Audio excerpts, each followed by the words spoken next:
Welcome back to another episode of Tats and Gats podcast. We are in season 2. This is episode 7. My name is Alex. And I'm Lee. And who are we sponsored by? Rifle Supply. And RKB Tactical. And Inkton Tools. That was weird saying yours. Backwards? Right. I like that.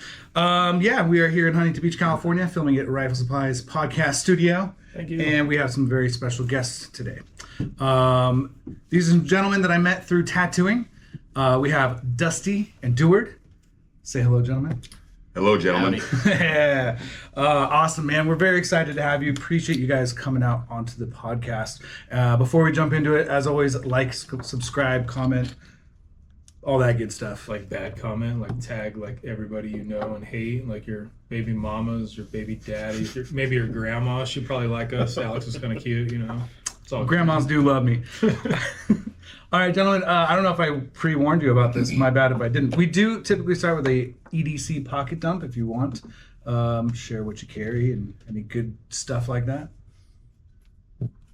My normal off-duty is a Staccato CS. fancy. I had the, I used to run the TLR7 sublight, but it just got a little too, for everyday off-duty, just got a little too wide, so I took that off and it works really well. Run the loophole red dot, and it's freaking fantastic. Awesome. Love it. Well, my duty and off-duty are the same. Carry a CS with an RMR and a Gerber Auto Cool. as a backup. Sweet. Appreciate that. Yeah, Gerber Auto. Yep. Oh, there we go.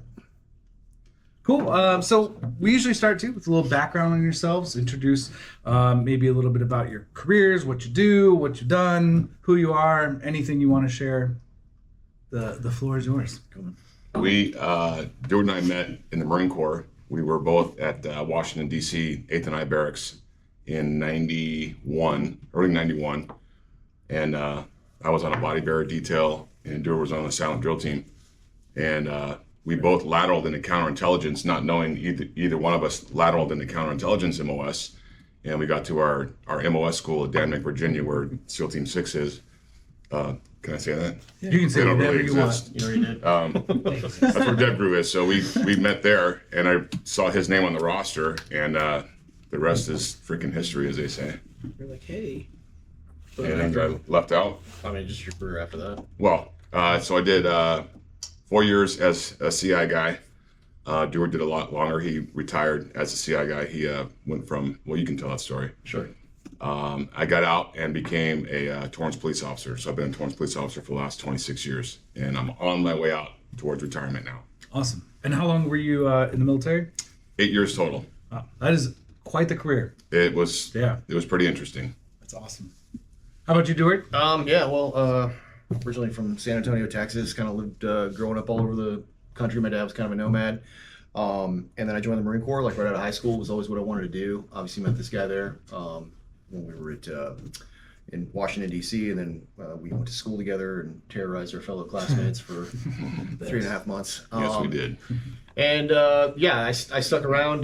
Dusty was on the West Coast. I was on the East Coast most of my career. I moved into CI, like you said. Ended up deploying several times. OIF for the invasion, all that stuff. And then a lot of time in Africa, like 10 different tours in Africa, which was pretty crazy. The Far East, and then I ended up making it a career. I did 20 years, 3 months, and 2 days, if anybody's counting. It was kind of time to go. I had 20 years. I retired as a chief warrant officer 4. My daughter was going to high school, and so it was like I just felt I needed to be home more because with the op tempo and everything was pretty crazy. So I got out and did business development for about 2 years, trying to build like an intel and security vertical for a company. And it was good, the money was good, but I kind of missed the mission aspect of it and kind of like the contribution piece. So a buddy of mine from the Marine Corps called me and was like, hey, I'm at DHS. He's like, we're interviewing for this counterintelligence chief position. Would you want to do it? I was like, sure. So I came over, interviewed, got the job. Was there for about 4 years. Didn't really enjoy my time there. But my boss went over to another federal agency where I'm currently at now. And they wanted to build a law enforcement, like an executive protection vertical within that. So that's what I went over and started doing. That's been about 7 years ago. So awesome. Now I'm the special agent in charge, I got a great team and on the federal law enforcement side. So You guys hiring? Yeah. How's the tattoo policy? like this. I mean, like hands and neck. What if they're being removed? I know a guy. I'm Yeah, trying. he's the guy. So I know a guy. And then Dusty, you said you're on your way out I am. of your current career. Do you want to tell us a little bit about that? Well, like I said, I've been Torrance cop for the last 26 years. I've done everything from field training officer, SWAT operator, motor officer. I mean, you name it, I've done it. I'm the actual second senior guy in uniform right now. So by the time I go out, I will probably be the senior guy. And we are packing up shop. I'm getting out of this state, unfortunately, and the politics have just kind of ruined it for me. So we're picking up shop and we're moving to Tennessee. So we got lakefront property, 4 acres in East Tennessee, and we're gonna go make our dream home there. Awesome. And live life. And my guest house. They're gonna build me a guest house. Well, yeah, Yeah, and we can share it. Yeah, yeah. Time share. Yeah. We'll just schedule our when we're out there. Come visit. We got family all over there. So. Nice. So one question that we usually ask is the time that you felt over your head, out of your comfort zone. We usually are talking about in the capacity for like civilians and training and classes and stuff like that. But I always like asking that question to different working professionals based on their career because your your answer is gonna vary for sure. So yeah, if you want to share a time that you felt out of your comfort zone, over your head, over your skis. I don't know if I can actually say it was a weird dynamic for me as a cop.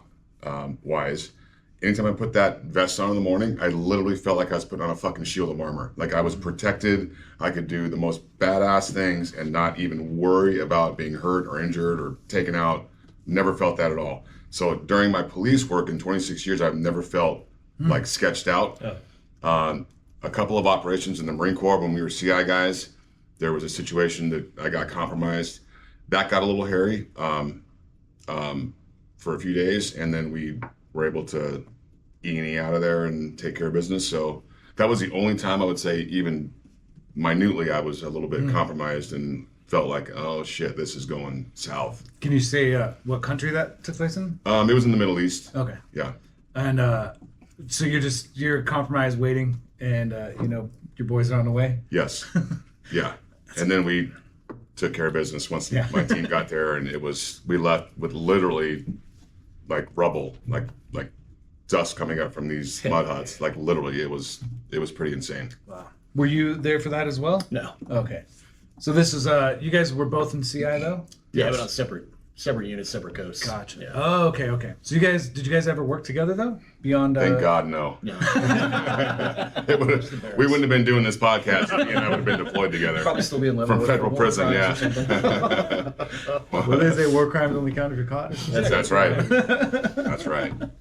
Awesome. So when I met you guys, I was working at the tattoo gallery, and I was pretty early in my career, and you guys were actually walk-ins. You were recommended to the shop by someone who had been tattooed there before. Yep. And I did your first tattoo, and I've since learned that, talking to you guys, that, you've kind of talked about PTSD and tattooing kind of helping with some of that stuff. And I know a lot of our viewers are military, law enforcement, stuff like that. So I was wondering if you guys could talk about that a little bit. You know I call you my therapist, right? I tell my wife, like, I need to go see my therapist. She's like, oh God, what are you getting now? I'm like, I want a neck piece. She's like, fuck no. And I'm like, come on, just want a neck piece. So it's a crazy story. I called a buddy of mine who's a Huntington Beach sergeant, or he's retired now, and he's fully tatted. I think you know what I'm talking about. I'm like, hey, where do I go for like a legit tattoo? He's like, anybody at Tattoo Gallery is your guy. I'm like, okay. Duward came out for a visit. We were in Santa Monica meeting one of his professional associates. And we were drinking at a bar. I know it's weird, 2 Marines drinking at a bar. We break out this napkin and we start sketching this tattoo that we wanted to get, this idea.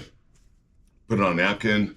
I call my buddy, he says, Tattoo Gallery. We show up to Tattoo Gallery, walked in. You're the guy that goes, hey, how can I help you? We show you the napkin. You're like, yep, give me 20 minutes to sketch it out. We went next door to the pen, had some more drinks, and we came back. And that's what you see here. We both have the same matching tattoo. So that was, what, 7-8 years ago, something like that? I don't know. It sounds about right. We were drinking. I wasn't drinking. No, because I was off my apprenticeship. So, I had to be, at least, 7, 8, something like that. Did he look like a serial killer like back then as he does now, or? Yeah. No. Yeah, pretty much the same. Well, I think, for me, I remember, we sketched it out. We walked in. I had never gotten ink. I worked with all my buddies in the Marine Corps. I spent 20 years and never got a drop of ink, right? And then of course I got retired, and then I was like, nostalgic. We started talking. I was like, yeah, I'll get something to kind of commemorate it. Now, sleep later. Yeah. But the funny thing was, I remember we walked out to the bar that's conveniently located next door to the gallery, and we were like, oh man, this guy's a kid. Like he's like, we don't even know. Like this. Do you remember this? He was like, I'm not sure this is gonna be the guy for us. We come back and We saw the drawing. Alex, come make us. Here you go. We're like, oh, okay, yeah, that's good. All right, we'll do that. We'll do that. Who's first? I never get to hear that side of like the experience, from my clients. Yeah, I was probably a lot bigger then too, and out of shape, and just being a fat tattoo artist. You were a little on the chunky side back then. I really started putting it on though once I had kids. That was. It happens. They don't call them the Maybe rulers for it's not nothing. your fault. You know? No, look at you. Nice fucking stud. Dog. Well, I mean, you sit down all day at that job, and you just eat. It's all about like I've got a little bit of time between appointments, got to eat. Yeah. It's usually bad food, and you just sit all day. And if you don't like, no one tells you, hey, you gotta have to probably wake up early, stay up late, and do some kind of working out, or else you're gonna, Fuck it, dog. I'd fuck you. Hey, thank you, appreciate that. Oh man, There it is. Sorry, Tim. We went there. yeah. I still have that napkin, by the way, I was gonna ask with you, your I have original it. card and the napkin. Yeah, Oh, what card was it?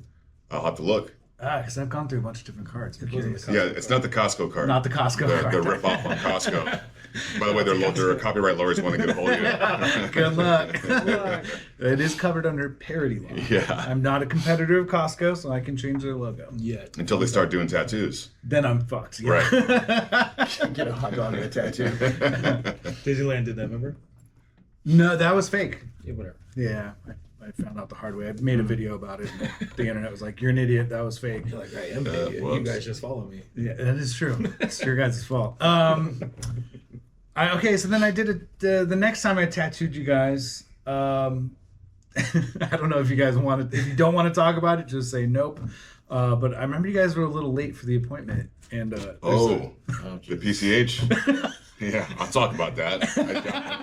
I doubt that dipshit's watching this podcast. no, he's not. And if he is, he's got PTSD now, motherfucker. So we were on our way to your place. We're taking PCH, going towards beach, and all of a sudden in my rear view, this guy comes fucking smoking up at us. We're driving, and I'm driving. Duward's in the back passenger seat. My wife's in the front. His daughter's in the back with him. This guy comes up like a fucking Haji on our ass and jumps into the center two-way turn breakdown lane where it's double lined on both sides. There's no passing there. And he goes flying by the line of cars and all this shit's kicking up, right? And I'm like, what the fuck is this guy doing? And then I keep watching him and he's just all over the road, cutting people off, driving like an idiot. And of course we catch up to him, I think at Golden West or something. So he's not making any ground. He's just driving like he's driving like a fucking tool, right? So we get up to him at, I don't know, 14th or something. We end up catching up to him. And by Main Street, I'm telling Beth, hey, get on the horn with HPPD. Like, this guy's either deuce or he's got road rage or something. Well, he tried to swerve and hit us. He tried to swerve and hit us, and then we're both stopped at the light. I'm in the one, he's in the two, and he starts, motherfucking me out of his window, like fucking doing this shit, waving his hands and shit, like trying to, eyeball me. I'm like, who the fuck is this guy? Beth is on the phone with HPPD. We continue on, so now I'm following him because I'm on dispatch. I'm like, okay, we're southbound, we're whatever, coming up on beach.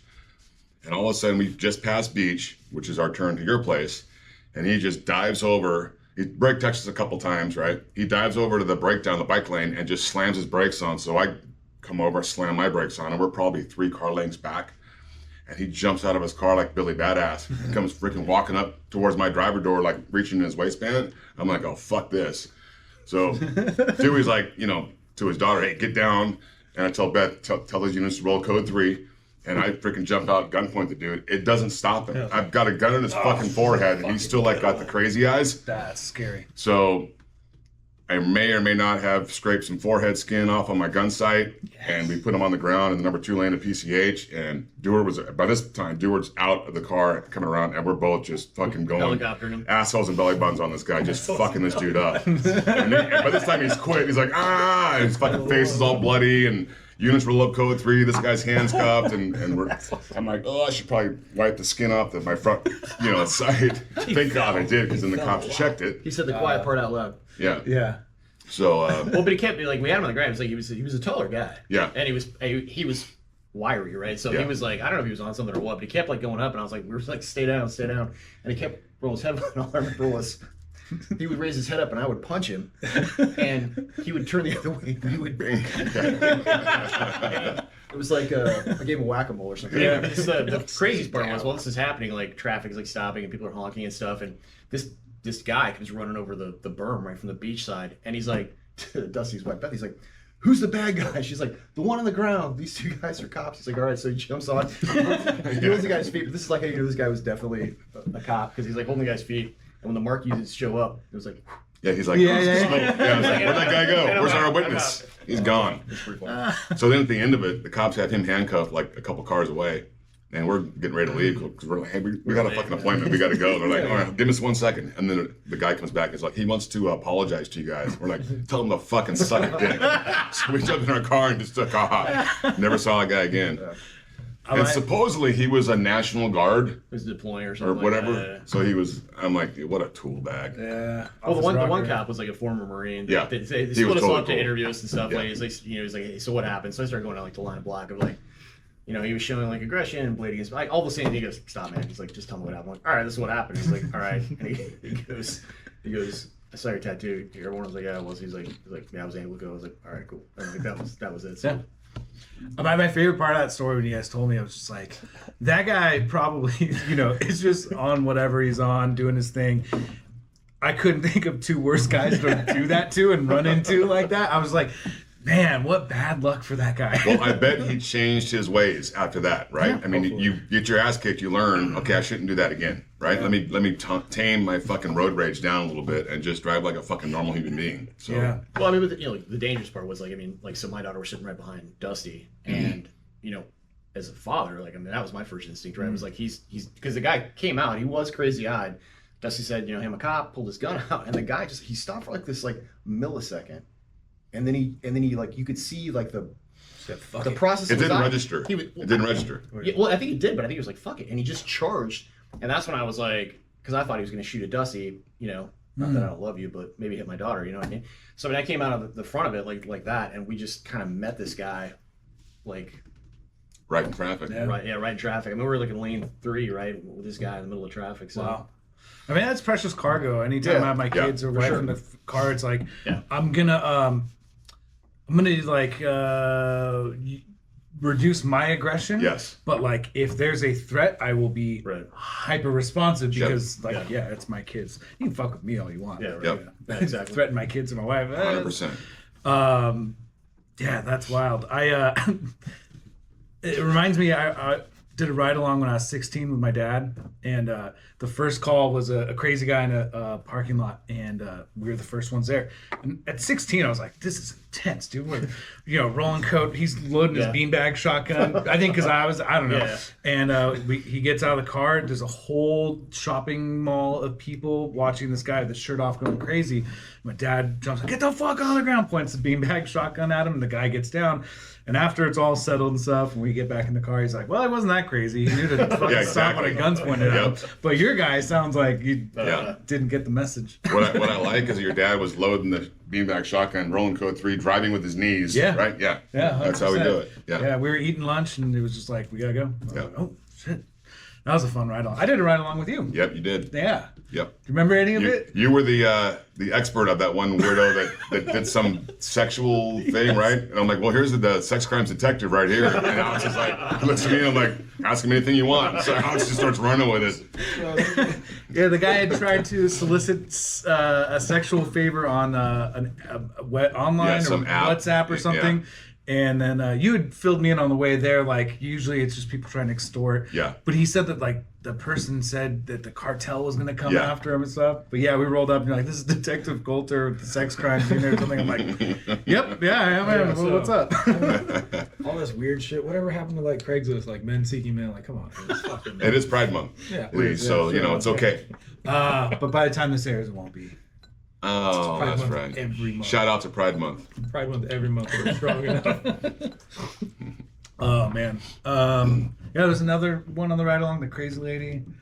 Remember she Oh, was yes. trying And you to- found her in the closet. Yeah, I thought I was we're gonna at the find her beach. hanging. We rolled code 3 from bad like you didn't. fucking 10 miles away. It was the longest code 3 run ever. So I don't know where I'm going down to the beach. It's we call it fucking spaghetti zones. It's just like these streets are all crazy. So I tell Alex, I'm like, dude, pull up your phone. Here's the address. Yeah, come on, navigator. Like vector me in. So Alex was like my fucking co-pilot. He's like, take a left, take a right, and I'm just fucking. We're burning code 3. We're the first unit there. We get there and they open up this vacant apartment where this dipshit was gonna jump out, but she was hiding in a closet. And Alex found her. So I'm like, And didn't her kid was there? yeah. And then when they took her in, I think for 5150 or 73, she's crying about her dog. Yeah. And I think you said like your dog, your kid, Yeah, your kid is that you there left in the apartment. Yeah. crying because you were trying to kill yourself. Yeah. That Wow. was wild. That's fun times. All in a life of fucking police work. Crazy You shit. where it's at, huh? I mean, I Crazy can only shit. imagine because like that was one day, Yeah. one shift, and I have stories that I'll probably always Yeah. remember. And you did that every day. Well, as your dad can attest, the police work has dramatically changed over the last 5, 6, 7 years. Like it gets completely different. And we were on the way out when you did your ride along. So I remember specifically we saw a carload of shit bags go by and you're like, oh, those guys look good. And I'm like, yep, not worth my time. Yeah. And you were thinking like what the fuck? Does he not even fucking do anything? But it's just like with Gascon being the DA there, he'd rather go after a cop and get a stat for a cop in jail than he would holding a criminal accountable. So police work has changed dramatically. So it's a great time for me to be retiring. Yeah. And God bless the guys that are doing it now because they've got an uphill battle. So we'll see. We'll see how it turns out. Yeah. You got any questions for him? Was this the group that you did a ride along with? Where you were talking about, do I need to bring my plates? No, that was another client of mine. He was in Long Beach. Just a little fucking ride along whore? Or what? I am, dude. I've like gone on like 3 or 4 different ride-alongs with different clients that are in Long You did Beach. wear your vest though with me. With you, yeah. And then That was smart. Yeah. the guy he was in North Long Beach, his station or whatever, and they were like, him and his partner had just gotten in shooting. They were like hitting, bad areas. And so he's like, yeah, bring your vest, but like leave it in your car. Don't walk up to the station with it on. I'm Yeah. like, obviously. So anyway, we get into the car and we go to leave. And he's like, yeah, when we leave, we'll just roll to the parking lot and grab your vest, put it on. As we're exiting the gate, he's like, never mind, we got a call as armed robber or burglary in progress or something like that. So we just roll into like the ghetto. And I was like, cool. Yeah, We'll vest get- would have been nice to have. Yeah. It ended up being a nothing call, but yeah, that was fun. Dustin, were you disappointed when Alex didn't make into the police department? I was actually. Yeah. Oh, And I told him like I'm probably like 99% guarantee him a job at Torrance, but and then I preface that with saying it's LA County and Gascon's still in charge, so be smart. I don't know if your wife and kids would appreciate that aspect of it. So, but he still has a chance. Yeah. Yeah. Still has a Well, chance. not after this podcast. I've maybe disclosed too much. Can always be deleted. Nobody's gonna watch it. I can't Yeah. edit it. Hey, I know a good editor. Yeah, there we go. Yeah, I was gonna ask, how's the polygraph for the feds? So you don't have to take a polygraph to do the law enforcement Hey, thing. you're in. Sold. You're in. I'm not good Hand at those. tattoos and no polygraph. Fucking sign me up. Can you get a clearance though? Yeah, sure. I did have to take one for What's a clearance? program though with a 3-letter agency that was it's like there's 2 kinds. There's like a CI polygraph, which just asks you about like if you've ever committed espionage, and then there's like the lifestyle, which is like that and like every other question you could possibly imagine, and they just like go down the rabbit hole and all these things. So that was interesting. Yeah. They always get mad at me at the espionage question because I'm like, no one's hit me up yet. That's why I haven't done it. Yeah. I mean, how much money are we talking about? No, it actually came up like on my clearance. They were like, Russian? What's going on with this? They're like, do you have dual citizenship? I was like, not currently, but if you need me to. You were like, come back with me to Soviet West. I have important information. We're in Cuba right now, so I'm just... But that did pop up on my first clearance. Because you were a ballerina in Yes, Russia. I was. I see that. I was. He's got family ties. Very, Yeah, very light on That's why his toes are all fucked Yeah, up. very 'cause light on he's, his toes.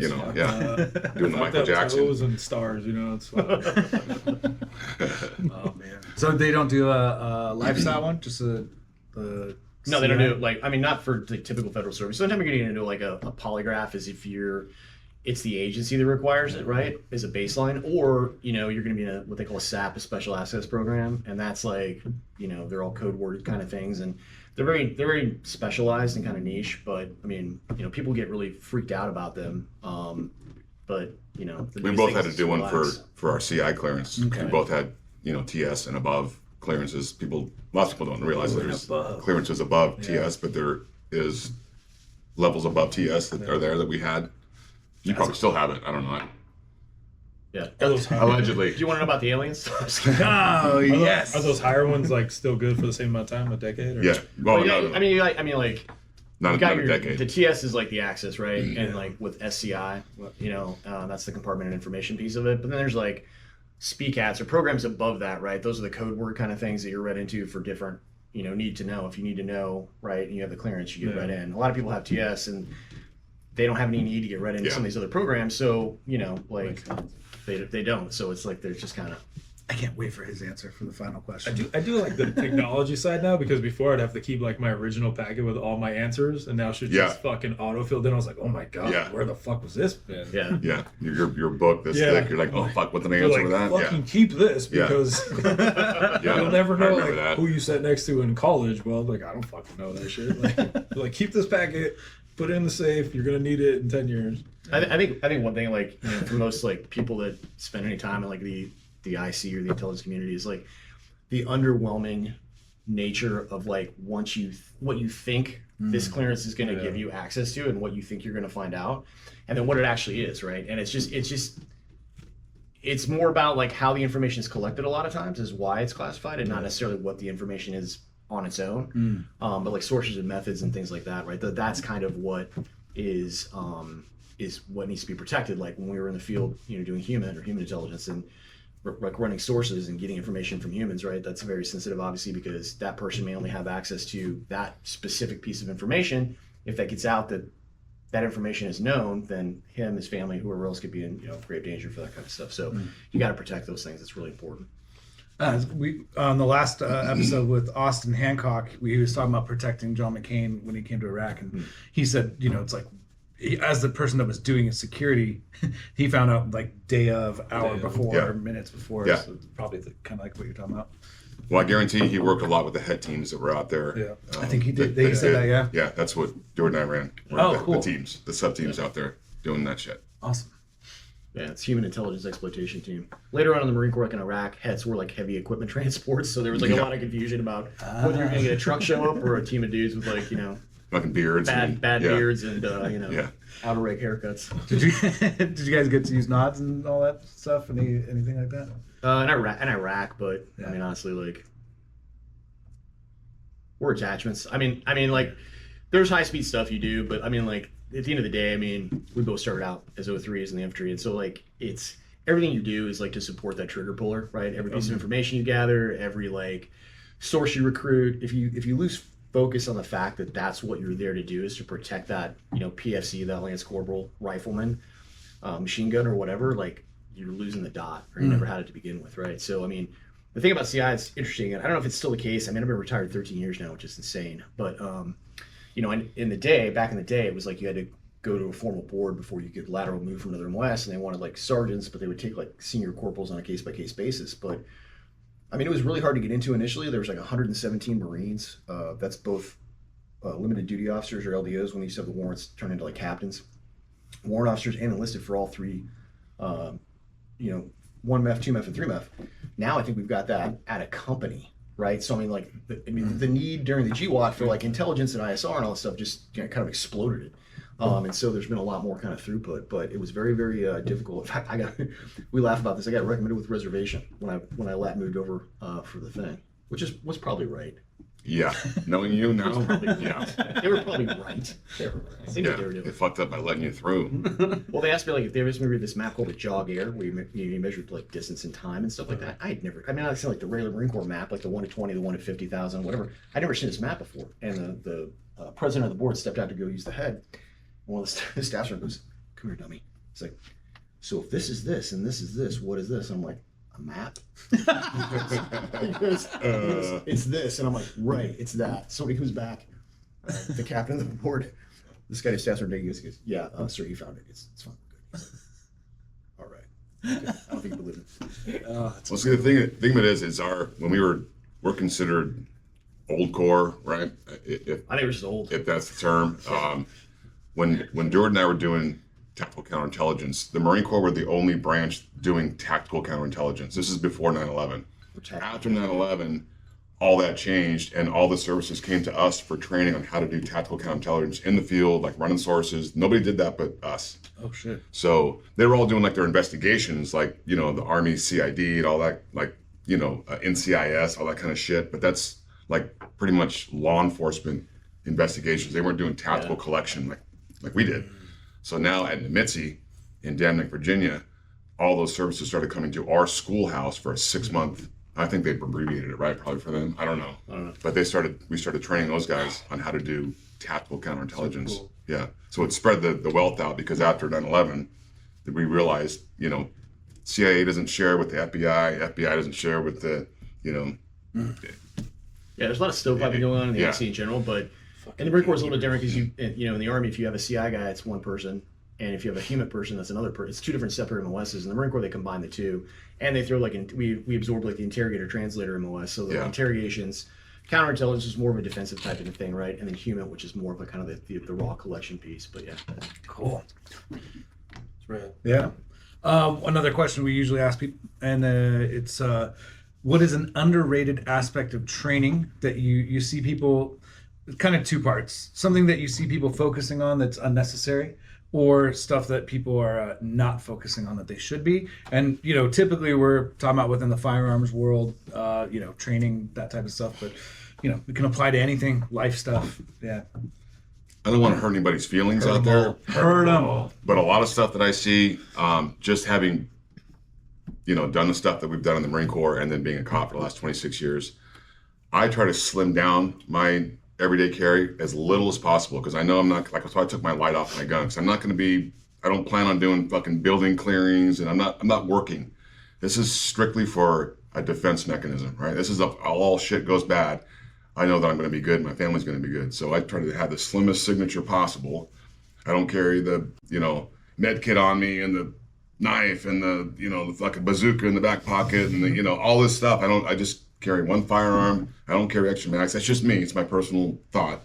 So in that aspect, personally, I think a lot of guys overdo it that maybe haven't done the job and think they need to carry all this fucking shit with them when they really don't. They need to be proficient with their firearm, and that's good.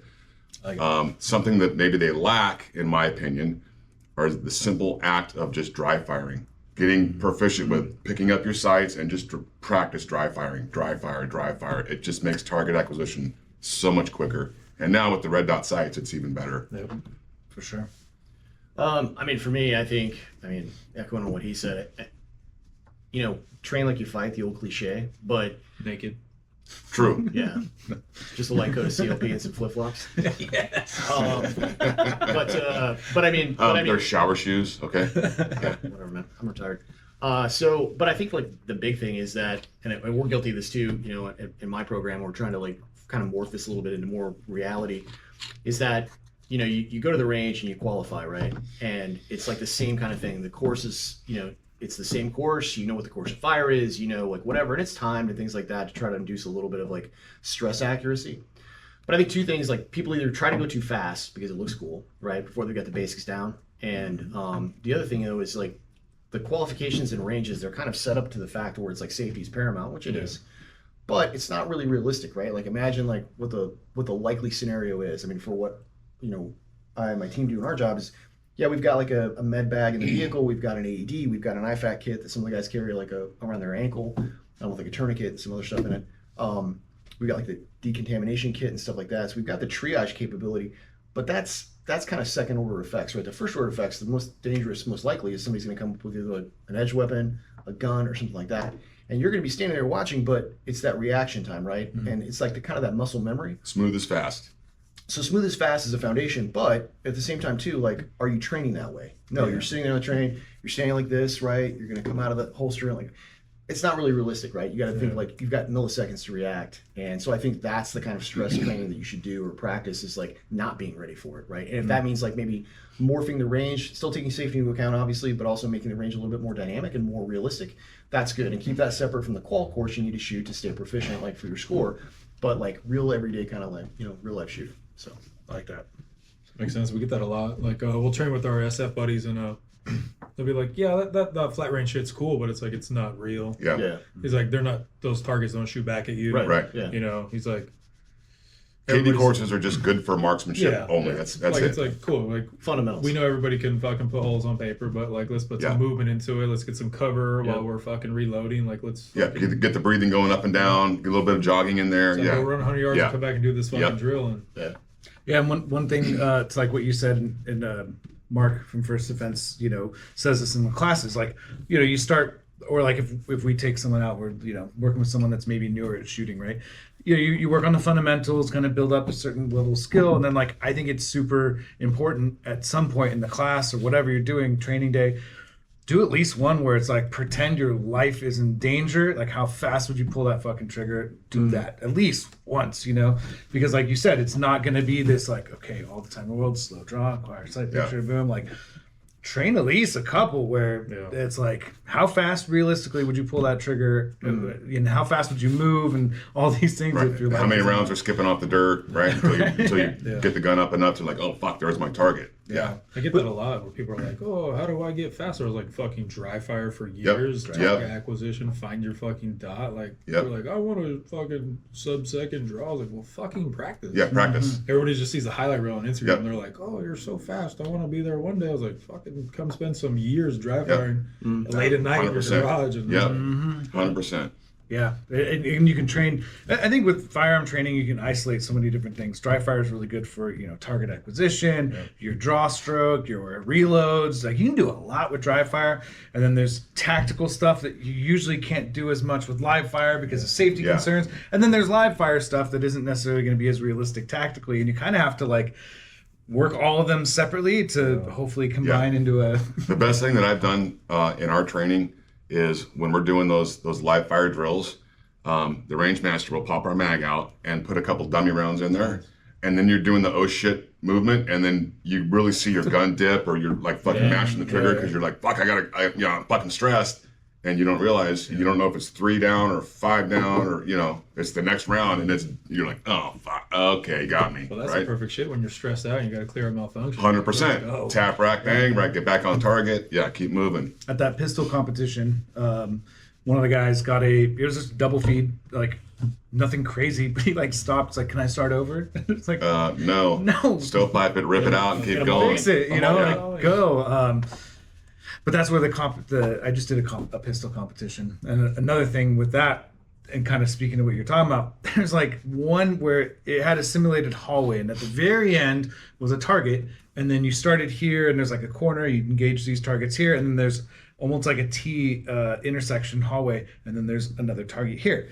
So everyone's just thinking it's a competition. It's all about speed and accuracy. So it's like, okay, you do these, and then you run to this one, and then you go down, and then you engage this one, and then at the very end of the hallway, you engage that threat that's standing right in the middle. And I was thinking about, like, I know it's not the point of this. The point of this is like, you know, shooting as fast as you can, acquiring targets. But like tactically, like, what are you training? You know, what are you instilling in you if you're like, oh, I'm just going to run across this open hallway with a threat at the end of it, and then I'm going to come back into the hallway and run towards it. Right, you're not pieing anything. You're not. I think it'd be fun to sign up for one of those and do it that way and just piss everyone off. Just what are you doing? Like we're fucking putting real life scenarios to this. We're staying alive is what we're doing. That's like the hardest thing that like me and him deal with right now is trying to find more advanced training. Yeah. That like we're right on the line of like these guys are kind of questionable. Like, you know, what was it, last week or the week before? We're over here at fully kitted in a minivan, just cruising down the street right now. Oh yeah. You guys had like nun masks on, with everything. We're just like paid to rob. That's the side gig. Yeah, That's how we paid for it all. But like HBPD, they're cool. They never came out. Like, well, because no one saw us. I think if someone saw us, they would. I would imagine. I would. They'd be like, oh, it's just cops training. Dude, the other day at the shop, we got on the topic of a bank robbery because of that documentary, Hollywood Bandit or whatever. And it was like, did you bring up me? You're like, yeah, my buddy just carries bands of shit in his pocket. I did not bring up you. No, but we're all talking about it, and it got real for a second. There's like 4 of us in there, like a couple guys getting tattooed, a couple guys tattooing, and it was like, whoa, are we like about to get serious? Because we started talking about the philosophy of it. It's like, there's no actual, there used to be a gold standard. We don't have that anymore. Now there's not even a cash standard. The money is just numbers on the screen. Yeah. So morally, if you take it, it's kind of fine. I just Don't couldn't. get greedy. Just do one every once in a while. Yeah. Okay, for legal reasons, all that is a joke. And your future is a potential police Yeah, officer. we're speaking metaphorically, actually. Metaphorically. Watch the movies. The Dead. Asking for a buddy. Yeah. The Dead. My only issue with it is I couldn't, if I had to take an innocent life, I'd feel bad about that one because, No, anybody Like would. I told you, Nobody it wants to wasn't take your innocent money. life. It's the bank's money, not your money, stupid. Yeah, anyway. The things I talk about on the internet, I should be concerned. Anyway. All right, so, what? Got any good questions on deck? Well, I was gonna ask the first tattoo question, but he said you were his first tattoo. No, I think you already had. All my tattoos has been this guy. I was your No, very first. I actually, what he said. you Yeah, were his very that's my first. yeah. Ah. But I do want to. I'm sorry. No, go ahead. I do want to tell you a funny story about tattoos. So I said, like, when I was, going through like school of infantry and stuff like that, I was out in Ocean Slime, and we used to go out with all my buddies. Like, they would always get, the club patch, the big bird ball and mud hook, on their on their arm. And one night I went with this guy. We walked out of this tattoo parlor, and there was these two sailors, like, just happened to be like walking out as like, all these boots were walking out, still smelling like mothballs and cash sales, right? God. And we're walking out, and these two sailors walk up, and they're drunk, and one of them looks at us and he goes, "You get a tattoo?" My buddy goes, "Yeah." He pulls up his sleeve, all proud of it, right? And one of them goes, "That ain't a tattoo. You want to see a real tattoo?" And he takes off his jumper, right? He's kind of fat. Anyway, down at his belly button, there's a tattoo of a sailor in his Cracker Jacks with a rope over his shoulder like this, and he's shooting like beads of sweat off his head, and the rope goes up like this between his chest, pecs, over his shoulder, and then he turns around, and we're all just like kind of looking at him at this point. Where's this going? And the rope, and the rope goes down his back, and right in the crevice of his butt crack, there's a Marine in dress blues like this. That's fucking hilarious. With a rope tied around him. We didn't know whether to shit or go blind, so we just closed one eye and farted. I was like honestly, do we beat his ass? Do we laugh? And we just laughed. That's It was amazing, pretty bro. funny. But I thought, what trauma did that poor sailor go For through? real. Yeah. He had to get that tattoo. But that's probably the best tattoo I've ever seen. So good. That's Yeah. pretty good. It's good. Living rent free in his head. Yeah, Those for fucking, real. those fucking Uber drivers are getting brave, man. So what was your first tattoo, Dusty? I down in San Diego, out of Ocean Slime, and got the typical Marine. You did a cover up on it. But what I wanted to mention was one of the other cover ups you did. I had 2 tattoos when I first came to you, and it was from Bob Roberts. Don't tell people that. And spoiler alert, First tattoo? he's a What is wrong fucking with dick. And If you're listening, I had Alex fucking cover it up. So Damn. yeah, we just didn't see eye to eye. So he did a tattoo down in Hollywood, and then I had Alex cover it up. So I did try to talk. Did that feel weird? you did. Did that feel weird? It is a weird thing. Like, as tattoo artists, we have this weird appreciation for older tattoo artists. It's like, man, that's a piece of history. How could you cover that up? But like, that's our thing. And I've kind of come to realize that at the end of the day, the client, it is their tattoo. Right. And if, we always do our best to educate them. Hey, man, the person that did that tattoo is a legend in the industry. They've passed on. You have a piece of tattoo history. But if they go, I don't care about tattoo history. I care about my arm and how it looks. Yeah. It is what it is. We are a service-based industry, and I'm sure that'll piss some people off. But I mean, it is about the clients at the end of the day. So as long as you take the time to educate, because there has been times where we tell someone like, dude, that's a original tattoo from the Pike in Long Beach, and they're like, oh man, I didn't know that means something. Like, Right. yeah, that's super cool. That's a legend. To go, Yeah. oh sick. Oh, I'll keep it. I'll get a new tattoo. But if they don't want to, we can't force them. I got bills. Paying bills. Yeah. Yeah. Paying bills. Oh, you know what? I wanted to look some of our viewer submitted questions that we have not asked yet. Uh-oh. They did? Yeah, Stand we by. had some from our Instagram. Oh, that's right. I was on the ship that day. Okay, I'll just read them all, and then you pick one you want to answer. All right. You ever been in a shooting? Does your spouse or significant other train as well? When did you realize you needed to start carrying? Have you ever been in a real life sketchy bad situation where you thought you might need to use your gun? I think PCH covers that one. Pretty much. Yeah. Covered. Check. Yeah, I don't know. Obviously you guys carry professionally, so it's not like. Right. It's a little different. So we've carried since the Marine Corps we've carried. My wife also has her CCW, so she understands the need and her right as an American citizen to have her Second Amendment up front and center. So she's been card carrying for years. She just carries a little MP shield, 9mm. What about you? I mean, yeah, I mean, like, carried since I was, I mean, I kind of grew up with the gun culture. I mean, like, my first firearms training was like a hunter safety course, right? As like a kid, then my dad took me out to the range and like gave me an H&R 20 gauge shotgun and 2 boxes of shells and was like, let me know when you're finished. And like, Jesus, black like and blue I mean, just shoulder, like yeah. black and blue, just like, and then the first gun I kind of shot was a Colt Python 357 6-inch. Now, to keep this in perspective, like I weighed like 60 pounds so, at the time. I mean, like, the gun was like almost like pulling me over kind of thing. Yeah. But yeah, I mean, like the other questions, like, yes, I've been like in a 2-way shooting range before, Been doing a 2-way shooting range before that. I like that. That's Yeah. great. Was that fun? Makes it real. Yeah. Makes that side picture really important. Imagine if they had that. Do you think we could like bring that up? Like that'd be the new tactic games. It's just a 2-way shooting range. Just and like Hunger best Games. team wins. Games.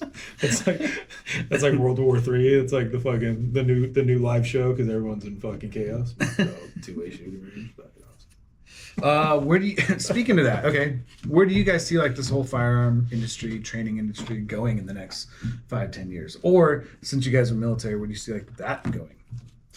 The military or Well, the it's like- firearms? It's yeah, two it's like different. two- yeah. I have a bad questions. habit of doing this. I asked like 3 questions in The one. answer is yes. Yeah. Yes. Either or. Take your pick. I think firearms, that industry is going to continue to grow because people are getting fed up with what the government's shoving down our throats, and they realize they're going to need self-protection, and they're not going to rely on the government to do it.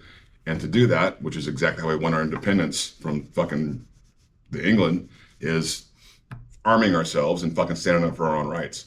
So I don't think the Second Amendment's going to go anywhere anytime soon. I think the Supreme Court is backing that play. At least they have so far. Mm-hmm. And Thank you, Clarence Thomas. yes, so I think that's going to be a huge thing. Now, whether California continues to rape us over the coals and fuck us on prices and taxes and everything else, I'm sure that'll continue to grow. But other places like Tennessee and red states, you can walk in and buy a gun and ammo, and you don't have to give a fingerprint and pay 11% tax on top of it. So I think it's going to continue to grow. Yeah, for sure. And the military was a military question again? Just like where do you see that going in the next Firearms related or just? just in general? I don't know. I mean, look. I'm just hosting. I don't know. Yeah. I just work here. Yeah. I mean, look, it's kind of a loaded question. I mean, I guess the best way I can put it is, when I was a young Marine, I remember this salty gunny telling me, he's like, Matthew's like, when it's time for you to retire, you'll know when it's time to retire. And I was like, I'm never gonna retire. Like, I love this. Like, I was like a zealot. You know what I mean? Like, I loved it. I remember when I was a young Marine, I got my first paycheck, and I was like, wow, and they pay me. You know what I mean? It was like this crazy thought. But at my retirement, I said, look, I mean, and ironically, that gunny that told me that was at my retirement, and it was kind of a nice bookend. But I said, when you start talking more about the way things used to be than what's happening right now, it's your time to go. And I think that's the hardest part for anybody in the gun club to realize, is that you kind of like outlive your shelf life. Go out on a good note, right? Go out on a high note. I think too many people like kind of hang on to it, and they're trying that. Once that fulcrum shifts, they're trying to like grasp at holding on to what their perception and their period of time was in that environment, whether it's law enforcement, military, whatever. You have to know when it's time to just kind of like let it go and give up, right? And so for me, I knew it was time, and I said that in my retirement summary. There's a lot of things that were going on, with 13 years ago. you know what I mean, like the gays in the military thing, which I have no problem with, you know what I mean, but just like the kind of like the mandating of like all the training and stuff like that. If you want to serve your country, serve your country. I mean, there's no better compliment, right, to a country or a nation than to put yourself on the line and serve in whatever capacity that is. You don't have to be an infantry person, like you be whatever it is, but you're still service, right? You're putting service above self. So I have no problem with that. But it was kind of like using the military as a social litmus test, right, for the nation. I mean, it's the most conservative kind of institution we have, I think, in this country, right? Where you're not an individual, you're part of a team, right? And you don't have those same kind of rights. Like, I mean, we used to joke, like, we give our freedom up and give it to everybody else. Yeah. It's kind of thing, you know what I Yeah. mean? And so I disagree with a lot of the things that were kind of being pushed down, and it's only expanded since then. Yes. So, you know, Yeah. my daughter's getting ready to go to OCS as a Marine, Awesome. you know, and I couldn't be prouder of her. I mean, I think it's amazing. But My daughter's probably going to join the Navy, so we're Yeah. both going to have daughters The serving. Navy is wild right now. yeah, Yeah, Like, I work on the ships like every day, and the ship that was just in, they had like a case of like there was a male that was transitioning over that we're paying for. that we're paying for, but like it's living in female birthing, and there was like some weird shit that happened where Yeah. like you know like male parts are still there, and I was like, dude, that's Unreal. fucking wild that people have to deal with that. and I mean, like, no comment on that, like the transition piece. Yeah. But I'm just saying, like, that was kind of my rub, and why I knew it was time for me to go, because, you know, again, there's a few things you can't screw with, right? Like packing parachutes, right? Loading weapons, right? I mean, like, there's just a few things you have to be kind of sacrosanct and say this is like, in that mission, right? The lethality mission of everybody in the military, no matter what branch you're in. I mean, that's what it's supposed to be about, right? And so anything that detracts from that or takes away from that effectiveness is a threat to national security. And I'm not saying, like, you know, that is a threat to national security, but I'm just saying the priorities have to be, if you're in the military, you're gonna do that, I think, you know, there should be some time out or something for you to be able to do that, so that you're not taking away from the lethality or distracting other people from the mission. And once that's completed, or you're whatever, then come back and do the job, right? But That's fair. There's just so much going on, I think, right now with like all this happening and these topics and these issues, and it's just continuing to kind of whittle away bit by bit, if not in a tangible way, in a psychological way, because here we are talking about it, right? Yeah. And if we're talking about it here, watching. you know, other Right. countries, yeah, exactly. That's Other the countries are talking about it too, and it's just kind of like, it's not a good look, you know, for the military in general. So again, that's my point where I see it going. I mean, like I said, my daughter's joining; she's going to inherit a totally different Marine Corps than I had, and that's okay, right? I mean, but at the same time, it's just going to be different. And you just have to make peace with that. I mean, Chesty Puller famously said, like, old Corps, new Corps, there's not a damn bit of difference as long as it's the Marine Corps. And so I think that hopefully ethos will stay as far as, like, you know, that goes, no matter what's going on socially, that Marines still are focused on Marines, and who's ever to your left and right is kind of like, you know, what the important thing is. Yeah, I think you make a great point. It's fine, right? We live in a free country. You can do whatever you want. But let's not kid about what the purpose of the military is. Right. You look at other countries, you look at their, I mean, even just their commercials. Yeah. You know, it's like, it's Yeah. about business. We are Yeah. here for war. War is killing other people. Yep. That kind of should be it. Anything outside of that, and I don't care what it is, Sure. is, you know, takes away from Detract from the mission. yeah, for Yeah. sure.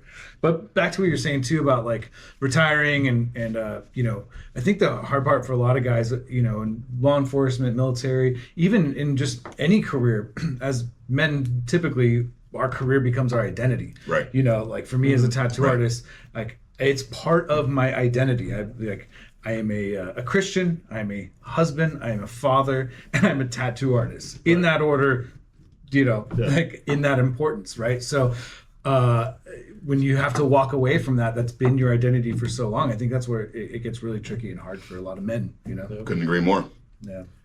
I agree with that. I mean, like, I think identity is a huge piece of it. I think what helped me kind of bridge that gap between, you know, retiring as a Marine and entering like the kind of civilian side was that, you know, the Marine Corps was there before I got there, and it didn't miss a beat the day I walked out the door. You know, I mean, so we're really just kind of a millisecond in the story of whatever we're doing, right? Like you just talked a few minutes ago about tattoo artists that are famous but have now passed, and their work lives on, like, through, you know, their art. And I think that's the same with everything, right? All you can do is contribute a little bit and try to leave it better than you found it. Absolutely. But don't have so much hubris that you think that you're, like, important. Like the Marine Corps specifically is like a really cool mistress, right? She'll take everything you'll give her and then ask for more, and then spit you out as soon as she's done with you, or if you get hurt. I mean, it's just like, you know, you just have to understand the transactional nature of what it is, right? You're getting maybe an identity from it and maybe some pride and things like that, but you're also giving a lot into it as well. And at the end of the day, like, you might get some medals, but, like, you got to move on. Duward and I both got to do some really cool classified missions. A lot of people that aren't here anymore because of what we did, which was fucking amazing to be on that level and have that access and stuff. But at the end of the day, when we retire, someone else is going to fill our boots, and nobody gives a fuck about us. On a You know long what I enough mean? timeline. Right. Yeah. It just is what it is, you know? So, I mean, we got to do like riding camels through the desert with Bedouins and gaining intel. We got beards. I mean, Super dope. who gets to do that as a Marine, right? Like we're I didn't completely really undercover and this white trashy thing that grows in it doesn't really fill you out. look like fucking Colonel Sanders, but I had a beard. It's like Yeah, it was crazy. Yeah, like should it, get that like fast legit track. shit. 100% once they get out because they fucking earned it no matter what. All the loopholes and shit to get that disability. Right. Yeah, that drives me fucking nuts when I see all these guys milking the VA for, I'm 100% disabled. For what, dude? You fucking rode a desk for, 4 years. They're just like loopholes and stuff, but like, Bro, carpal tunnel's real. And you still fucked up my pay, you know? carpal tunnel hurts. I get that a lot on my base currently. I work with a lot of Marines and they have like inner conflict all the time too. They'll just like bring up bullshit like, motherfucker, you never deployed, bro. Yeah. What the fuck? You're in the Yep. rear with the gear. Yep. And they're like, you're not like the whole every Marine's a rifleman. Like you get all the O3s. Like there's a huge movement right now. They're like, fuck that. You're not a rifleman. You should carry a fucking rifle. Absolutely. And there's like a huge fucking thing going on that started earlier this year.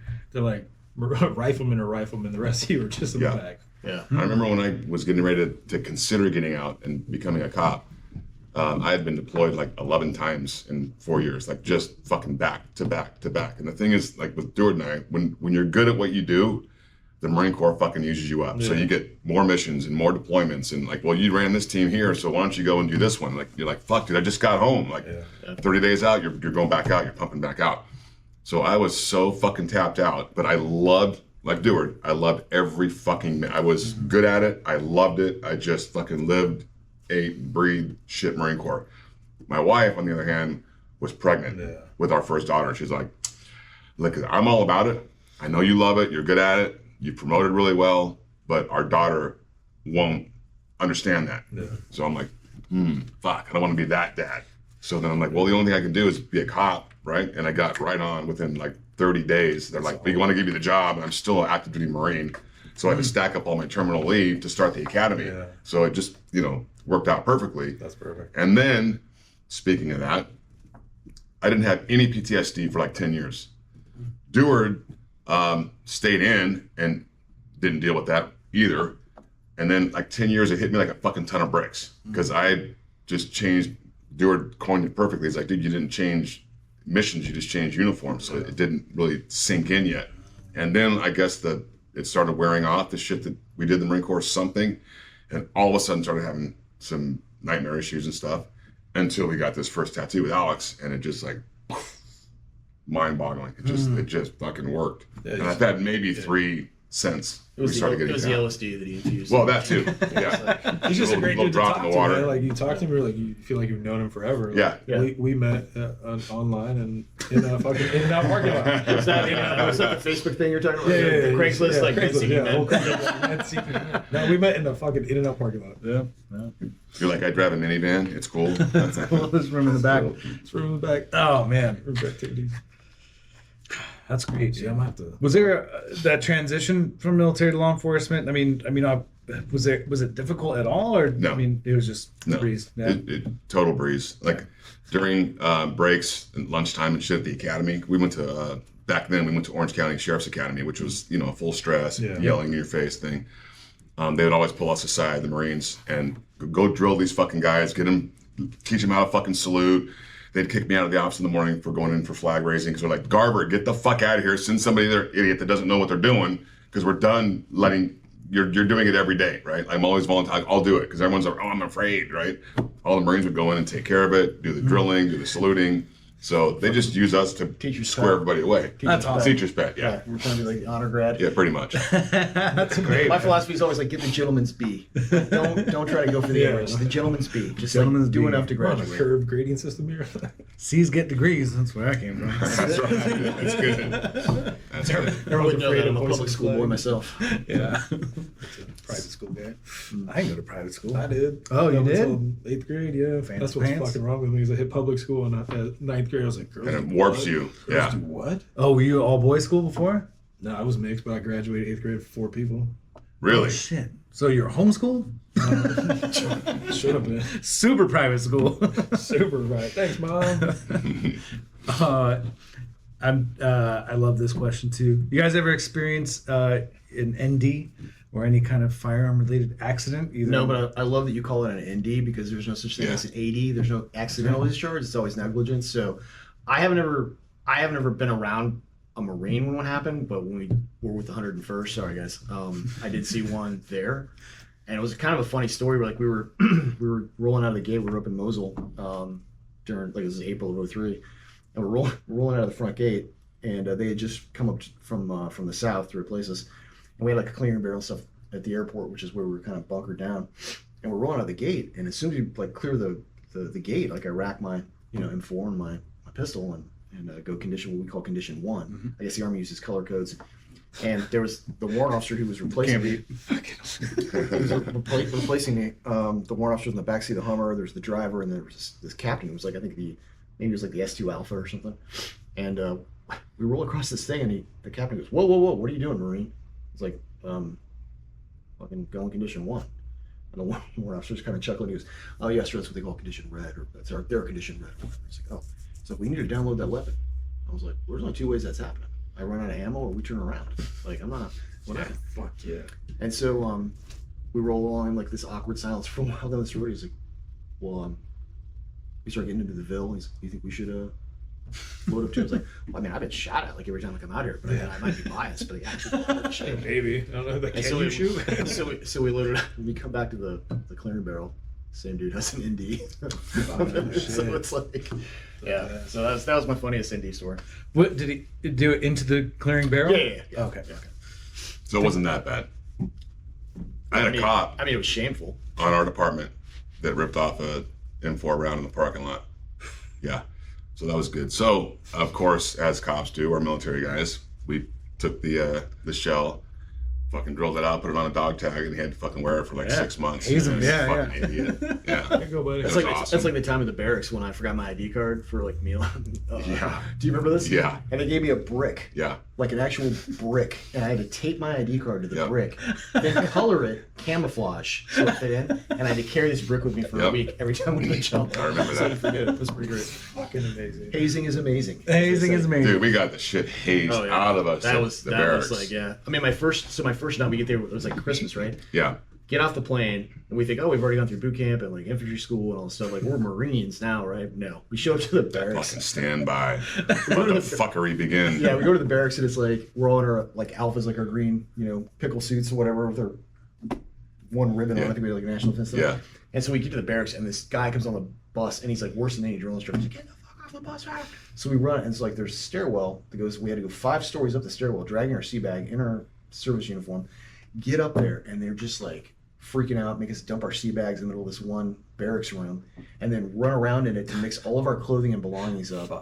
This one guy couldn't get, I'll never forget this, he couldn't get his key out, he had it on his dog tag chain, he couldn't get it out fast enough to get the sea bag open. And this body bearer, like what Dusty did, these guys were like huge, like size like 52, 54, blue blouse, just like no neck, just monsters.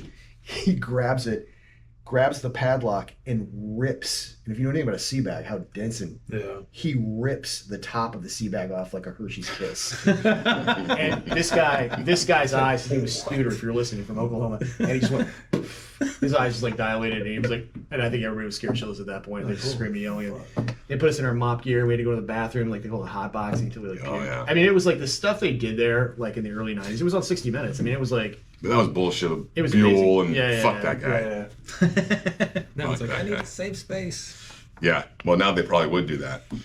Yeah. I do like that the new Marine like shoe quals. It involves a lot of movement now. Yeah. That's like a big topic that I have with like the older Marines that I work with. They're like, "Oh, I'm a Marine. I can shoot." I was like, "It's kind of a perishable skill." When's the last Yeah. time you picked up a weapon? They're like, 20 years. I was like, "You probably can't shoot." Yeah. Great, man. Yeah. It's like all the guys our age that like post on Instagram or whatever, like I am the wolf. It's like, Yeah. bro, Shit, you're not a you wolf. are you are diabetes. You haven't seen the football since fucking kickoff, dude. So I was like, just come out and shoot. Like, I'm sure you guys have like some firearms and just collecting dust. And surprisingly, a lot of guys that I work with that were in the Marines, like at least 80% of them, don't even own firearms. Yeah. Outside.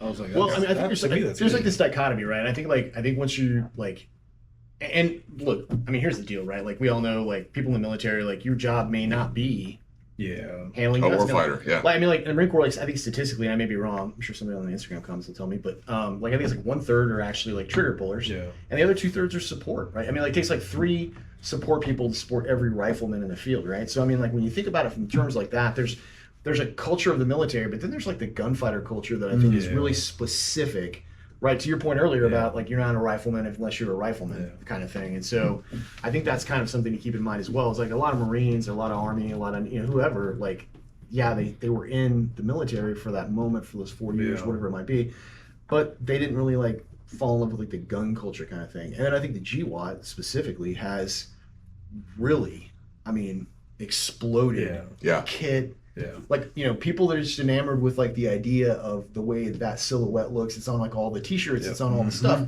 I mean, as I'm wearing one now, but I mean, like, it's just everything is kind of driven towards that. And I think that and then Call of Duty and stuff like that, I think has been influenced too, right? I mean, the first person shooter game. So it's just weird, man. We're coming out of a weird time in our country. I mean, we've been at war longer than we've ever been as a nation. And, I thought at the beginning of the GWAT, I was like, well, man, if this thing goes on for a long time, like we're going to have like a nation of like badasses that have been exposed to war and we're really going to be hard. And now post, Afghanistan, 20 years later, Afghanistan withdrawal, like you're around the country, you're like, dude, I think we're weaker than we've ever been. 100%. Wonder why that is. Speaking of the withdrawal, we just shot with a bunch of Marines that were in there. Oh, really? Like they were in the same unit as Hunter Lopez, one of the Marines that passed away. Yeah. He was like one guy we shot with. He's like, that was my best friend. We grew up together. Man. Yeah. He's like, it was fucked up how that shit all went down, man. Yeah, he didn't pass away. He was fucking murdered. Yeah. Well, because they wouldn't allow him to do certain shit for security reasons, and these fucking dude. Well, it's like harkens back to like the BLT-18, right? In Beirut, Lebanon, right? They wouldn't let the Marines chamber around. Well, we were a peacekeeping force back then. That's how we were sent in. That's a humanitarian mission. Yeah. And I mean, if you look at the history, like it's replete with examples of that, where it was like, well, we don't want to offend somebody, so we're going to do this. But again, what I talked about earlier with like my retirement, it's like just that lethality piece. If that's not first in your mind, we're doing something wrong. You're doing something wrong, right? Yeah. I mean, that's. It was like a big like slap on the wrist talking to like the older Marines that I work with. Like they were like, dude, he's like, we didn't have anything, and then the Gulf War cracked off, and we're fucking collecting ears. We're fucking collected. They're like, they had to tell us to fucking calm down, and then as soon as we got the GWAT, we fucking went a little nuts, and then they fucking hit us with all kinds of rules and regs, and I was like, fuck, man. It's like, and then we couldn't do fucking anything unless we're actually getting fucking shot at and taking rounds. Well, I think it goes back to like the whole thing of like, America's supposed to kind of set the standard, right? So it's like they want us to kind of fight these Marcus of Queensberry rules where we're like gentlemen all the time, but like, that's a peaceful ideal, right? But war is savagery. Yeah, they'll fucking send a kid in with a fucking Listen, we've been at the receiving end of shit, Bill, right? We're the only motherfuckers out there that abide by the Geneva Convention. I swear to God, we've seen some hellacious shit. We've done some hellacious shit, but we're the only motherfuckers that train for and abide by the Geneva Convention for the most part. All these other nations that are in war and doing shit, and all the prodigies, they don't give a fuck about that. And they are lethal, right? And you never know what they're going to fucking bring because you don't know where they're coming from. So that's changed the battlefield a lot too, is there's no more uniformed aggressors. It's, it's civilians. It's urban warfare. It's women and children. They all bring it. The kids think's fucked up, man. Yeah. It's hard to differentiate what the fuck you're doing when you know who you're supposed to be killing. And then now it feels like war's like gone a little back in time, like the Ukraine-Russia trench warfare. Like imagine if you guys were over there fighting, now you got to watch out for fucking drones. Well, that's what's weird. It's crazy. It's like old with the trench and then brand new with the drones. It's like this hybrid of like, I think it just goes to show like war is a timeless thing and it doesn't change. And it's ever evolving. Much, but it also is like at the forefront of technology and always new at the same time. It's kind of like we say with tattooing, it's old as time and modern as electricity, or there's some clever saying like that. But it's like the practice of tattooing is from day one when someone poked someone else with a stick. And it is as modern as like we had Bluetooth, wireless, it just like it's constantly when evolving. you can sit back from Langley or fucking Andrews Air Force Base and fly a fucking deadly mission in a drone over the Middle East, that's fucking crazy. Wild. Crazy. Like now I think about it, like you're getting training on fucking drones, like the sound of drones, of what is it, recon drones, is it right? Is that an enemy drone? Is that Fuck, man. Is that a 3-propeller or a 4-propeller drone? Like what's the payload going to be on that thing? Because there's so many propellers. I forget who the quote comes from, but it says like, "What is peace?" It's like the time that nations spend rearming for the next conflict, right? Pretty much. It's kind of what it is. I mean, it's just it's always going to be here because human beings, we just can't get out of our own way and our own nature, right? Absolutely. Which is kind of just destroyed. Raytheon's got to make money somehow. Yeah. Well, it'll be interesting to see how the future progresses. I mean, with Russia, with China, with North Korea, with all these things, and like what that looks like for America and what future conflict looks like. I mean, are there going to be? Is it going to be abided by the Geneva Convention? Is it because We will be. Yeah, of course. But what happens if it comes to the streets of America? Are civilians going to even know what that is? No, because civilians aren't under the Geneva Convention. So No, it shows how That's much- where the Second Amendment comes into play, Yeah. right? Yeah. Well, I mean, I think too, though, you look at you look at what's going on right now in Russia with like the drones in Ukraine and stuff like that. And I just saw this video today. This guy was like running from a drone, Yep. and at some point he turns around. If you guys seen this around, he turns around and he actually like prays like, "Don't kill me." Fuck you. And the drone keeps coming, and the guy tries to dive into a trench, but he like flips but doesn't make it, and the drone just like impacts right above him. And obviously takes him out. Yep. And it's just like that's kind of the it's not like Bella Wood, right? You're not bayoneting a German in a trench. It's technology kind of killing by remote things, so it's a lot easier to be. I gotta pee. Cool. We'll keep it going. and Just then- split it. Where's the? I'm a pizza. All right, yeah. All right, let's go back and final question. Well, I guess we'll ask if there's anything else you guys want to talk about before we hit you with the final question. I wanted to talk about one thing. My buddy Ron Baum, who did this Battlefield Crossfire. We were both in first CIT in West Coast. Duward brought up earlier, there used to be a MOS called interrogator translators. So anytime the CI guy would deploy, depending on what region we're going to, what language we're speaking, we'd literally go across a catwalk to their team house building. They were connected. We would grab one of their interrogator translators that spoke that language. Ron was So if it was Spanish, you were good. If it was anything else, probably not. yeah. So Ron was an Arabic linguist. Okay. So we had worked a lot together. After I left the Marine Corps, they morphed those two MOSs together. So they got rid of the 0351, right? Or 251. 0251. 0251. They got rid of the 0351s too. That's what I was. Yeah, Dragon. 0251, which is the interrogator translator. They got rid of that MOS and just morphed them into counterintelligence agents. And our credentials, and we used to have a badge and credentials that got us into embassies and allowed us to grow long hair and shit. Those are all classified documents. They're very highly regulated. So I had to turn mine in when I got out, and they reissue that to the next CI guy that comes in and fills your boots. My number was 377, my badge number. So when Ron lateraled over to CI, Ron got my old creds number 377. On the first push into Fallujah, he gets fucking blown up. So now knowing what I know, being out, that would have been me, Damn. right? So I definitely would not have been here. My family wouldn't have been where they are today. crazy. So Ron took my badge number into eternity, and they've retired that cred number. So the schoolhouse now in Denver, Virginia is named after Ron Baum, which is why I had you do that 377 on the helmet. So just to kind of little bring it in together, you know what I mean? Yeah, for sure. Definitely want to honor him. Yeah. Ron, I didn't really know Ron.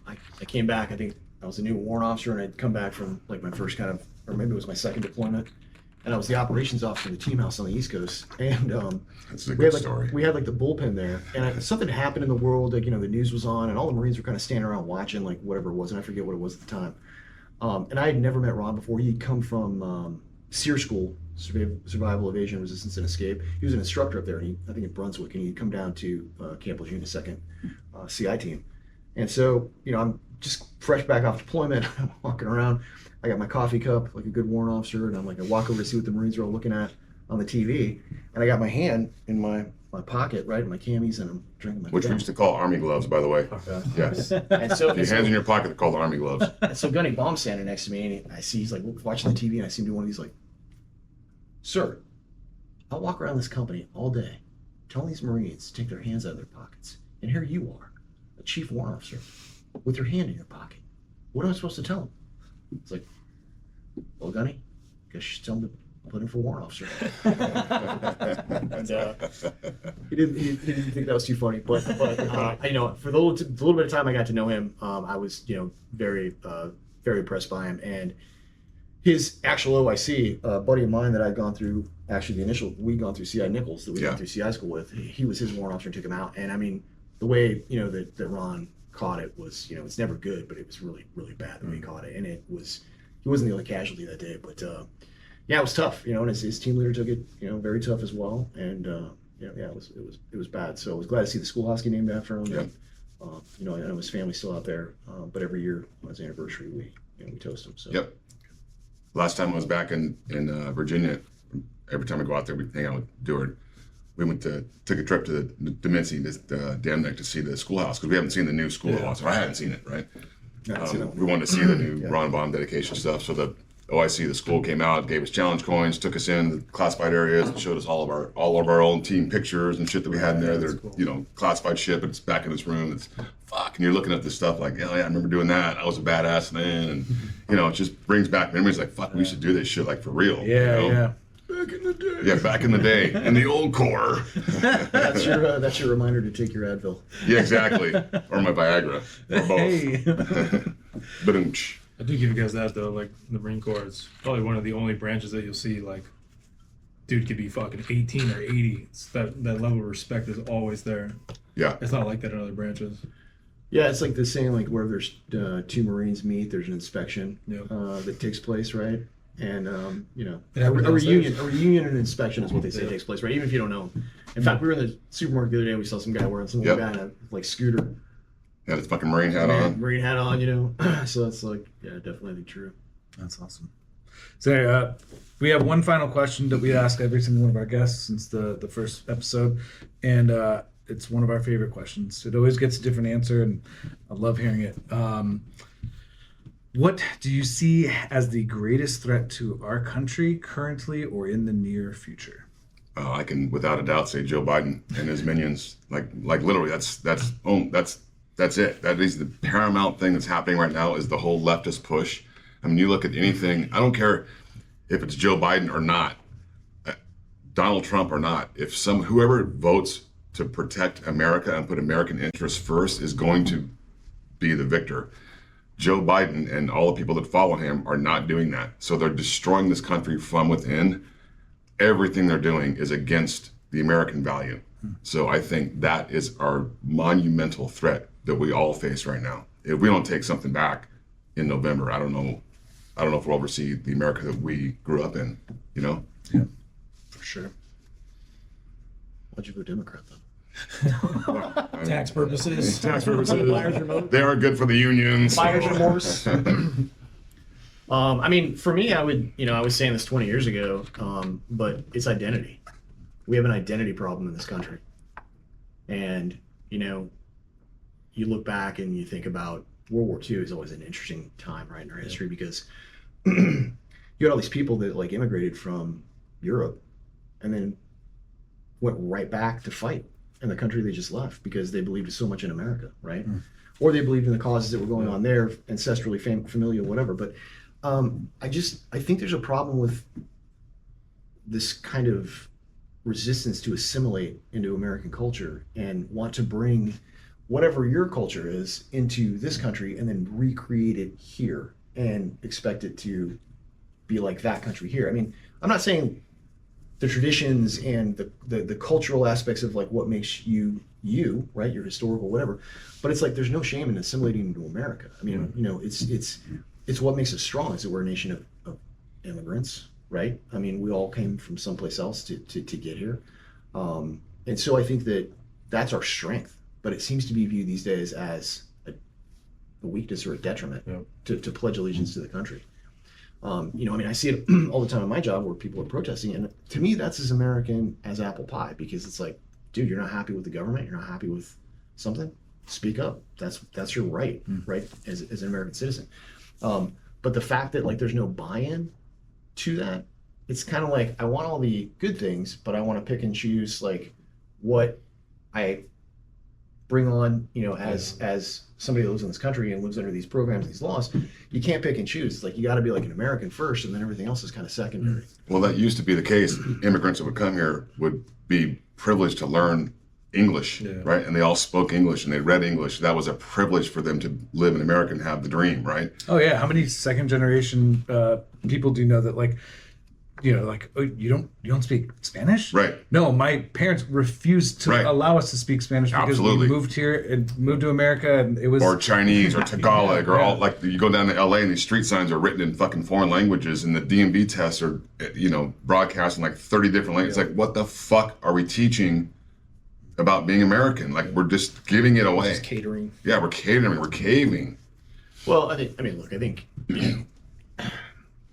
if you ever go to like a naturalization ceremony and look at these people that are becoming Americans, like officially, they cry.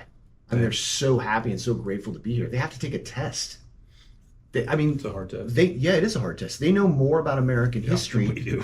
than our they kids do. going to school right now. They I do. mean, seriously. Yeah. So, I mean, I respect all of those people, right? I mean, if you're willing to commit the time and the money and the effort to do those things legally, like, I have nothing but respect for you. And to see the pride in their eyes when they get called Americans for the first time, it's really a humbling thing. Because I think most people that don't remember, right, or they're too far removed generationally from their initial ancestors in the country, you just take it for granted. And I think that's another huge problem the country has right now is that, a lot of these people that do this legal immigration, they know more about the country than a lot of us that, we're just born into it yeah.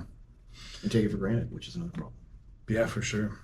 Because name another country that, like, for all our faults, that has done what we've done, that brings, that says, hey, wherever you come from, Right. whatever religion, race, background, whatever, if you come here, you're an American. Like, nowhere else does that, It's Come like, to me, you're sick, tired, and lazy, and right?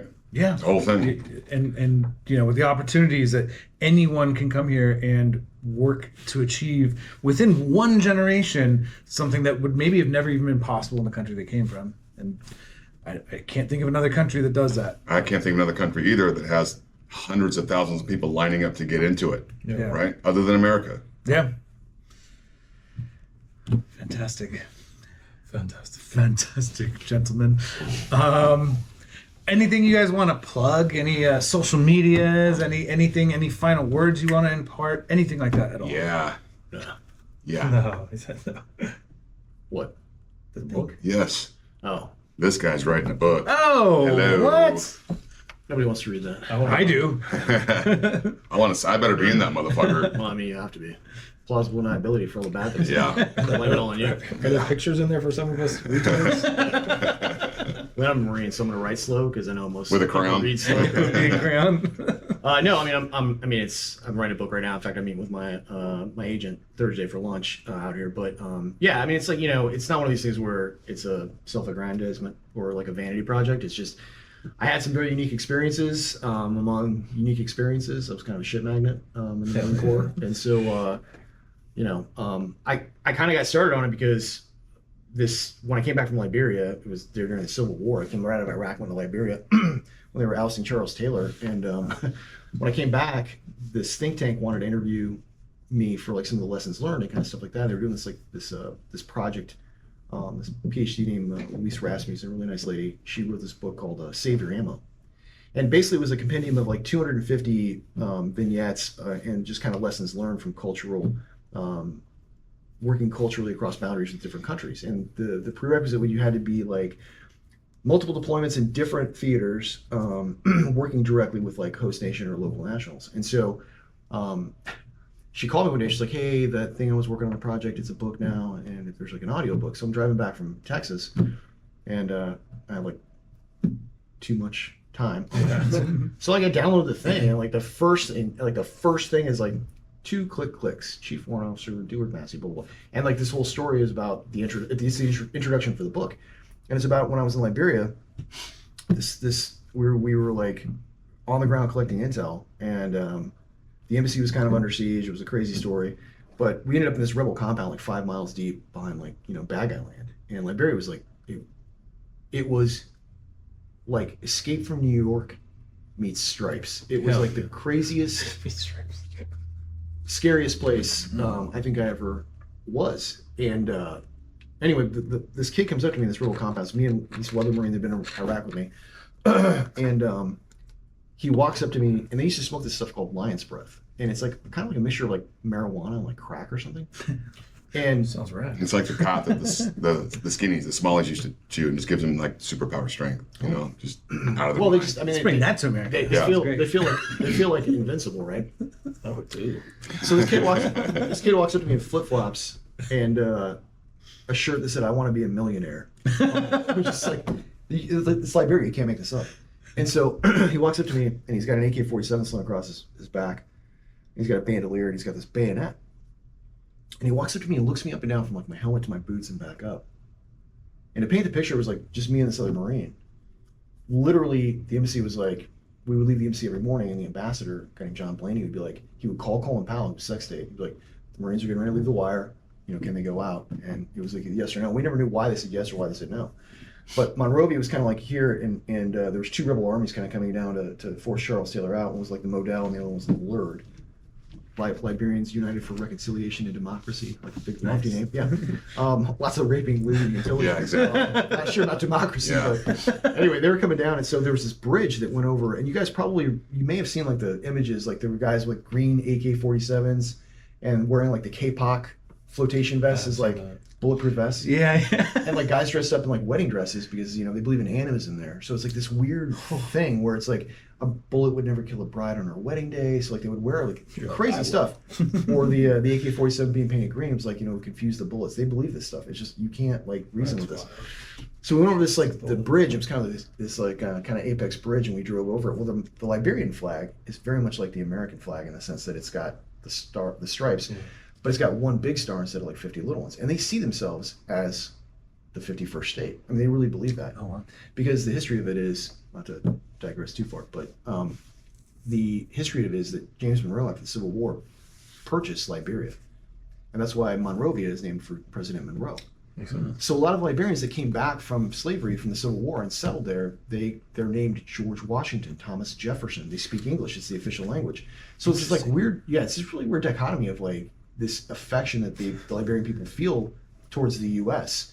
So it's very weird. But the scary part was we had this Land Cruiser and we had an American flag strapped to the front of it, but it was just like the Liberian flag from across the bridge.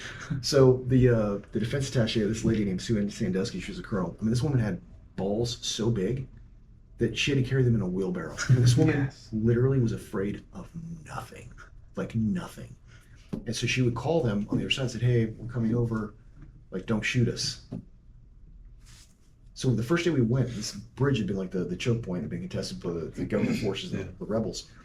The Land Cruiser lost traction on the bridge because there were so many spent shell casings. Damn. I mean, imagine every range you've ever been to. Brass call. Take all of that, dump that on the bridge. That's what it looked like. I'm not even exact. It was insane. So when we go to this rebel thing, we're at 5 miles deep. Nobody's coming for you. Like it's like some shit out of a movie, right? We get there. So fast forward, wait for this general, because there was only two ranks in this rebel army. You were either a private or a general. There was like no captains, nothing in between, right? And so this kid comes up to me and he looks at me up and down and he goes, "Superpower, superpower," just like that. Right, kid. And then he takes out his bayonet and he looks me right in the eyes and he says, "I'm gonna cut out your heart and eat it, so I can absorb your abilities." Ho! And this, my staff sergeant named Lapine, he like all I felt was him. He's facing the other way, I'm facing this way.